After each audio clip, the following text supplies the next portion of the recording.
श्री स्वामी समर्थ। नमस्कार मंडळी, स्वागत आहे तुमचे माझ्या यूट्यूब चॅनलवरती। आजचा दिवस तुम्हाला खूप छान सुखाचा आनंदाचा जाऊ हीच स्वामींच्या चरणी प्रार्थना करते आणि आज या नवीन व्हिडिओला सुरुवात करते। आज 2 डिसेंबरपासून मार्गशीर्ष हा महिना सुरू झालेला आहे आणि या मार्गशीर्ष महिन्याची समाप्ती 30 डिसेंबरला होणार आहे। या दिवशी दर्श सोमवती अमावस्या आहे, तर या अमावस्येच्या दिवशी या मार्गशीर्ष महिन्याची समाप्ती होते। मार्गशीर्ष महिन्याला हिंदू धर्मात विशेष महत्त्व आहे। हा महिना भगवान श्रीकृष्णांच्या उपासनेसाठी समर्पित आहे, म्हणून हिंदू धर्मात या महिन्याला खूप महत्त्व आहे।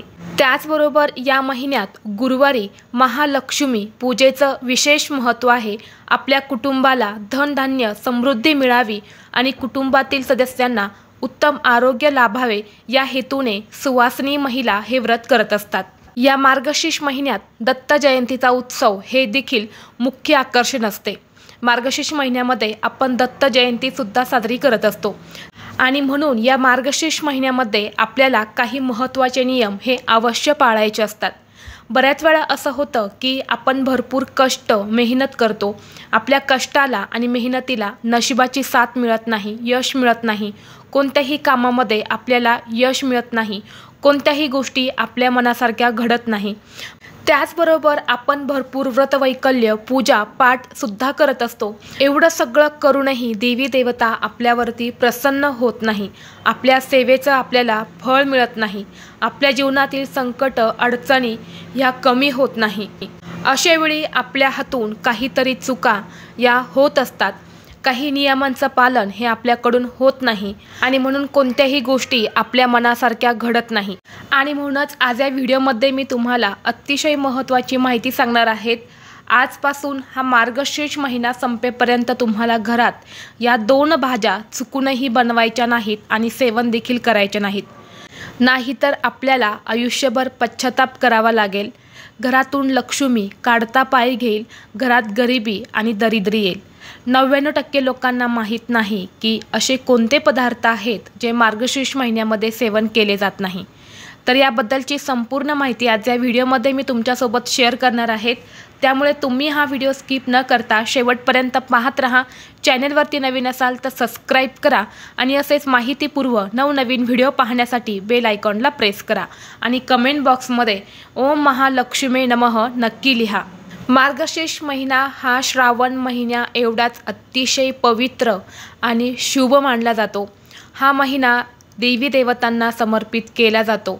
जर तुम्हाला कोणत्याही कामामध्ये यश मिळत नसेल, बऱ्याच वेळा असं होतं की आपलं एखादं खूप महत्त्वाचं काम असतं, 100% प्रयत्न करूनही त्या कामामध्ये आपल्याला यश मिळत नाही, कोणत्याही गोष्टी आपल्या मनासारख्या घडत नाही, सतत आपल्या मागे एकामागून एक संकट अडचणी येत असतात। आणि जर तुमच्यासोबत सुद्धा अशा गोष्टी घडत असेल तर तुम्ही या मार्गशीर्ष महिन्यामध्ये दररोज सकाळी स्नान करताना अंघोळीच्या पाण्यामध्ये चिमूटभर हळद टाकून तुम्हाला स्नान करायचं आहे। जेव्हा आपण अंघोळीच्या पाण्यामध्ये दररोज चिमूटभर हळद टाकून स्नान करतो तेव्हा आपल्या कुंडलीमधला गुरुग्रह हा मजबूत होतो आणि आपल्याला प्रत्येक कामामध्ये यश मिळते। तसेच ही हळद टाकल्याने कुंडलीमधला शुक्रग्रह सुद्धा मजबूत होतो, ज्यामुळे आपल्या आर्थिक अडचणी ज्या आहेत तर त्या दूर होतात। शुक्रग्रह हा धनासंबंधित आहे आणि ज्या पण व्यक्तीच्या कुंडलीमधला शुक्रग्रह हा मजबूत असतो तर त्या व्यक्तीकडे धन संपत्ती पैसे येण्याचे सर्व मार्ग हे मोकळे असतात। त्यामुळे आपल्याला या मार्गशीर्ष महिन्यामध्ये दररोज अंघोळ करताना चिमूटभर हळद टाकून स्नान करायचं आहे। आणि जर तुम्हाला दररोज शक्य नसेल तर तुम्ही या मार्गशीर्ष महिन्यामध्ये प्रत्येक गुरुवारी हा उपाय अवश्य करा। त्याचबरोबर जर तुम्हाला मनासारखी नोकरी प्राप्ती होत नसेल, मनासारखी नोकरी मिळत नसेल, तर तुम्ही या मार्गशीर्ष महिन्यामध्ये दररोज सकाळी स्नान करताना 1 ते 2 थेंब मधाचे टाकून तुम्ही जर स्नान केले तर तुम्हाला मनासारखी नोकरी प्राप्ती होते असं देखील म्हटलं जातं। त्याचबरोबर मार्गशीर्ष हा महिना माता लक्ष्मीला समर्पित असणारा आहे। आपण या मार्गशीर्ष महिन्यामध्ये गुरुवारच्या दिवशी माता लक्ष्मीचं व्रत करत असतो। या मार्गशीर्ष महिन्यात माता लक्ष्मी आपल्या घरात सूक्ष्म स्वरूपात वास करत असते। यामुळे आपल्याला दररोज संध्याकाळी तुळशीपाशी शुद्ध गाईच्या तुपाचा दिवा अवश्य लावायचा आहे। तुपाचा वास हा माता लक्ष्मीला अत्यंत प्रिय आहेत। या वासाने आपल्या घराकडे लक्ष्मी ही आकर्षित होत असते आणि तुळशीला साक्षात माता लक्ष्मीचं रूप मानलं जातं आणि म्हणून तुळशीपाशी या मार्गशीर्ष महिन्यामध्ये सायंकाळी न चुकता एक दिवा तुम्हाला अवश्य लावायचा आहे। त्याचबरोबर जर तुमच्या घरामध्ये महालक्ष्मीचं व्रत करत असेल किंवा करणार असेल तर तुम्हाला या दिवशी घरामध्ये सुख शांती ठेवायची आहेत।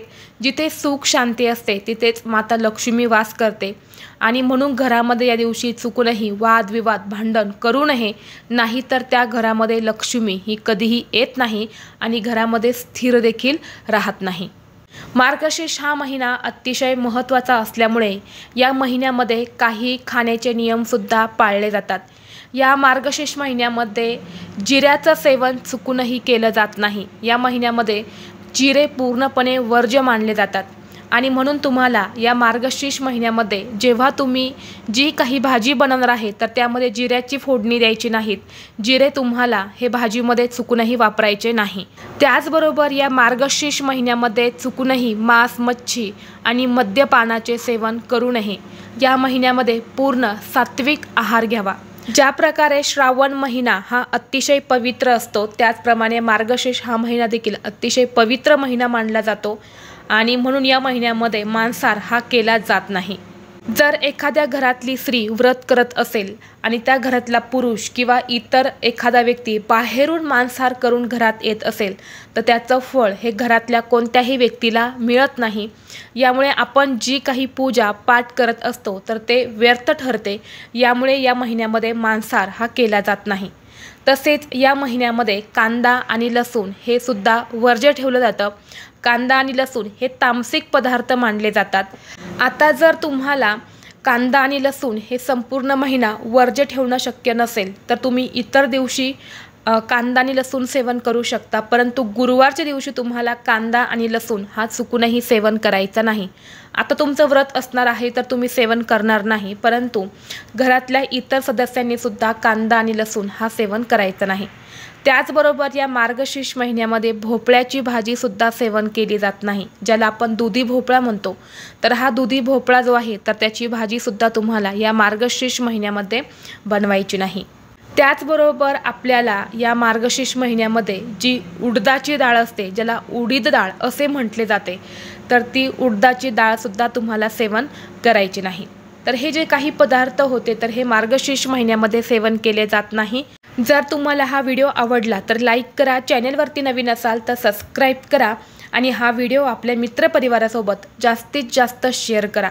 चला तर मग भेटू असंच पुढल्या एका नवीन व्हिडिओमध्ये। तोपर्यंत सर्वांना श्री स्वामी समर्थ।